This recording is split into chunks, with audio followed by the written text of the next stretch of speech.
వైఎస్ఆర్ కాంగ్రెస్ పార్టీలో ఒక వెలుగు వెలిగినటువంటి వాళ్ళు ఇప్పుడు ఆహ్, జనసేనలో ఒక నార్మల్‌గా ఉండిపోయారు. సామినేని ఉదయభాను కావచ్చు, రోసయ్య కావచ్చు, అలాగే బాలినేని శ్రీనివాసరెడ్డి కావచ్చు.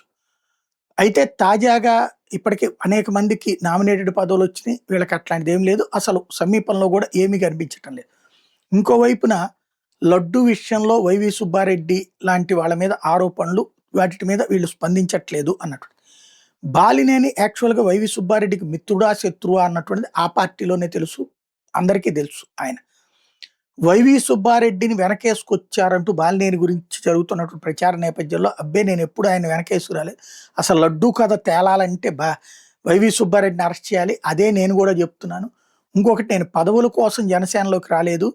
ఆహ్, ఇక్కడ ఆయన సిద్ధాంతం నమ్మి పవన్ కళ్యాణ్ వ్యవహార శైలి నచ్చి నేను వచ్చి జేరాను. ఎలాంటి పదవుల కోసం కాదు అని చెప్పుకొస్తున్నారు.